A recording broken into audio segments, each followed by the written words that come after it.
soo dhawaada saaxiibada qiimaha iyo qaayaha badan fadlan haddii aad ku sugtay channelka subscribe noo saar haddii aad horey noola joogtidna aad baad u mahadsantahay saaxiibkay dhiirigelinaya noo noqon doonta anagana muuqaalkeena waxaan si xushmad leh kaaga codsanayaa in saaxiibadaada aad la wadaagtid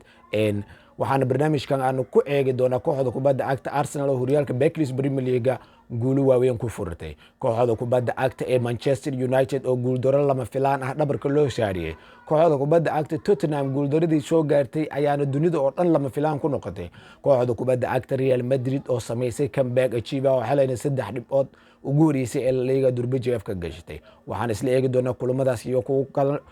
iyo suuqa kala iibsiga fadlan haddii aad la joogtid waxaan si xushmad leh kaaga codsanayaa muuqaalkan inaad subscribe noo saartid sidoo kale muuqaalkan aad la wadaagtid saaxiibadaada aad baad u mahadsantihiin saaxiibadeeda kooxda kubadda cagta Arsenal oo ay Champions horyaalka English Premier League ee xiliyaareedkii haatan soo cidlaaday ayaa lagu daafuray horyaalka English Premier League kooxda kubadda cagta Arsenal ayaana guul muhiim ah oo taariikhi ah ka qaadatay kooxda kubadda cagta Serie B ee haatan ka soo dilacday oo loo badinayo Premier League inay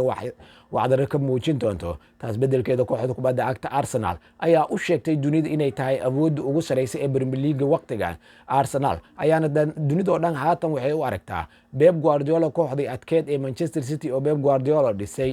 mid la mid ah in Arteta uu ku dhisay kooxda kubadda cagta Arsenal kooxda kubadda cagta Manchester City oo iyada dib u habeen weyn lagu sameeyo maadaama macalinkeeda oo dhawaangalka haatan doonayo kooxdiis in balance uu aad u weyn sameeyo xidigaha intooda badan kooxda ka buriyay oo qaar kalena kooxda keenay oo welina suuqa ay ku jiraan xidiga kalena ay keeni doonaan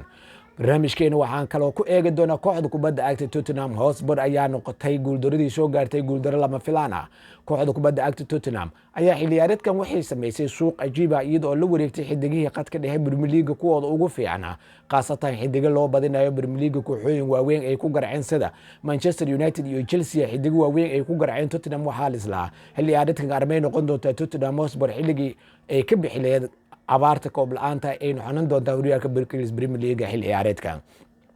taas bedelkeeda kooxda kubadda cagta Tottenham ayaa guuldaro xanuun badan loo saariyay dhabarka dadka dunida oo dhan ayay saxaafadaha ayaana ka falceliyay guuldaradaas inay ahayd guuldaro lama filaan ah ee Tottenham marna laga filanayna xitaa kooxda Tottenham xitaa lagama filan karaa leh guuldaro kale inay soo gaarto kooxda kubadda cagta Tottenham guuldarada kooxda kubadda cagta Tottenham dunida oo dhan waxay ku ilowday guuldaradii soo gaartay kooxda kubadda cagta Manchester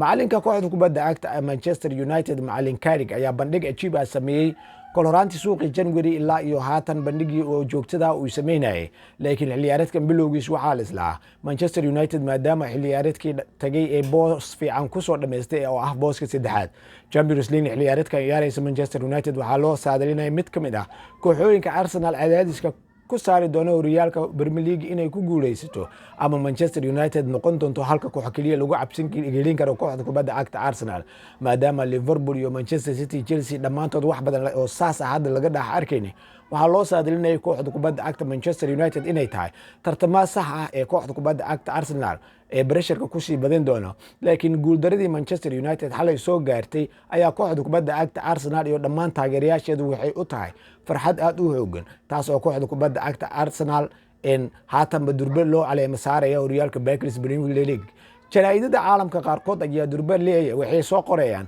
in Arsenal haatan ay tahay guuleystaha Premier League xiliyaareedka soo socdo maadaama kooxooyinkii la islaa Arsenal way qalqal gelin doonaan xiliyaareedka ay ahay kooxooyinka Tottenham iyo Manchester United kuwaas oo suuq ajiib ah sameeyay xiliyaareedka guuldarada kooxda kubadda cagta Manchester United soo gaartay dadka dhaliilaya dhamaantood waxay dusha ka saareen xidigaha Manchester United oo ciyaaro qaasatan xidigaha qadka dhex ugu ciyaaro Bruno Fernandes iyo sidoo kale Yoli Termines yaana ka reebin xidigaha guuldaradan dusha loo saaray waxaa kamid ah Harry Maguire oo sameeyay bandhig aad u liitay xitaa goolash laga dhaliyay gool kamid ah oo qaladkeedu uu lahaa Harry Maguire waxaa kaloo guuldaradan taageerayaasha Manchester United ay ku dhaliilaan wiilka dhawaangalka ah ee kooxda kubadda cagta Arsenal xiliyaareedkii hore ka soo qaateen ee daafac ugu ciyaara kooxda kubadda cagta Manchester United ninka lagu magacaabo Haven xidigaas oo daayirta ayaa bandhig ajiib ah ku sameeyay kooxda kubadda cagta Manchester United markii uu ka soo wareegay kooxda kubadda cagta Arsenal haatan waxaa muuqata in xidigaas kalsoonidii ay kala laabteen taageerayaasha kooxda kubadda cagta Manchester United waqti xaadirka laakiin kooxda kubadda cagta Manchester United guuldarada ani ahaan waxaa saari lahaa macalinka kooxda kubadda cagta Manchester United ninka lagu magacaabo macalin Carrick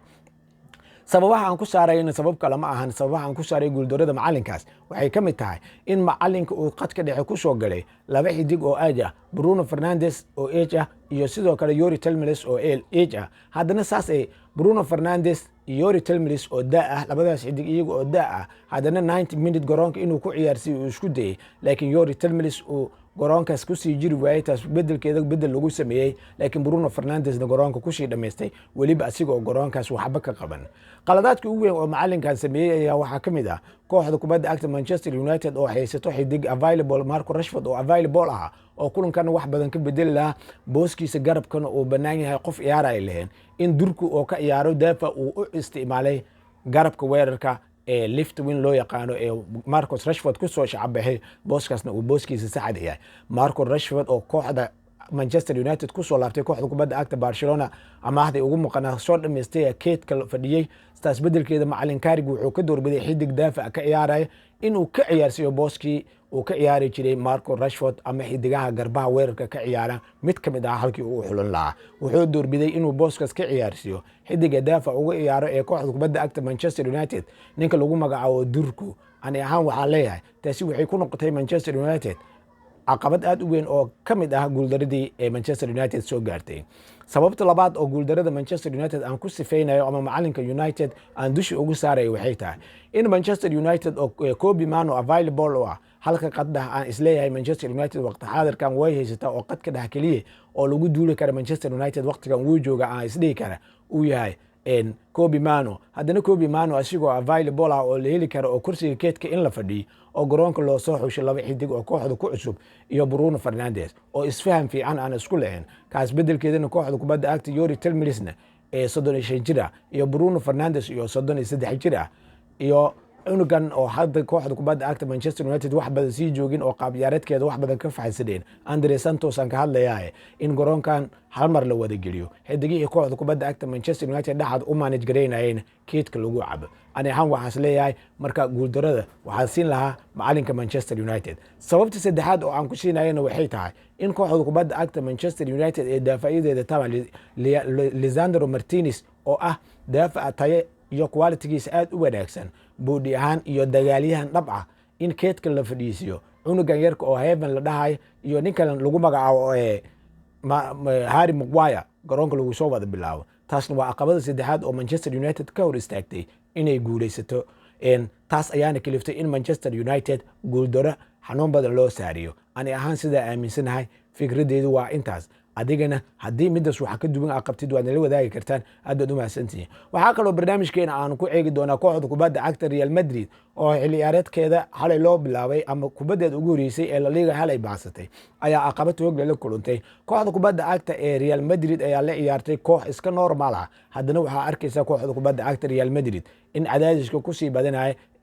daafa Ibrahim Konate ee kooxda kubadda cagta Real Madrid haatan soo qaadatay oo kooxda ku cusub kooxda kubadda cagta Liverpool oo ka yimid isla ciyaareedkan haatan socda waxaa la arkay in bandhigiisa aad u liitay taas bedelkeedana macalinka kooxda kubadda cagta Real Madrid wuxuu keedka ugu cabay daafa iyo weynaa ee hulka qaranka Germany oo kooxda kubadda cagta hogaamin jiray Antonio Rodriguez ninka la dhahay ayaana keedka loo fadhiisay taasina Real Madrid xalay waxay ku noqotay iqaab aad u weyn walow kooxda kubadda cagta Real Madrid dhamaadka ciyaarta ay isfurdaamisay cunug yar oo keedka ka keentay oo gool u dhaliyay laakiin kooxda kubadda cagta Real Madrid iyadana waxay ka mid ahayd kooxooyinka waxyaabo badan oo ka qaldan yihiin qaab ciyaareedkooda marka loo eego xidiga kooxda kubadda cagta Real Madrid weerarka ugu ciyaara ninka Vini ahaa ayaa xalay wuxuu sameeyay bandhig ajiib ah oo laakiin waxba laga faa'iidin maadaama kubadaha inta badan uu isku dhejinayay haddana xidiga kooxda kubadda cagta Real Madrid weerarka ugu ciyaara ninka lagu magacaabo Kylian Mbappe ayaa asigana gool badan fursado badan oo gool lagu ansixin kara ama gool laga filin karay kooxda kubadda cagta Real Madrid ka beerdareeyay taas bedelkeeda kooxda kubadda cagta Real Madrid ayaa cadaadis xoog leh kala kulantay kooxdaas inay gool badan ka dhaliso walow ay ciyaarta dhamaadkeeda ay isfurdaamisay oo guusha heshay laakiin Real Madrid idan waxaa leeyahay sida loo maleynayay iyo sida haatan noqotay waa laba kala fog marka kooxooyinkaas iyo bandhigyada soo socdaan ku qiiman doona Rabbi haddii qadaro haddii aad halkan la soo gaartay waxaan si xushmad leh kaaga codsanayaa in channelkeena subscribe noo saartid haddii aad nooga daawanayso dhanka YouTube-ka ee sidoo kale muuqaalkan la wadaagtid saaxiibadaada oo kooxooyinkaas taageera waxaan kaloo si xushmad leh kaaga codsanayaa TikTok-gaygana inaad soo booqatid TikTok ilaa iyo YouTube dhammaantoodaba Ilyas Ali Cabdi ku qoran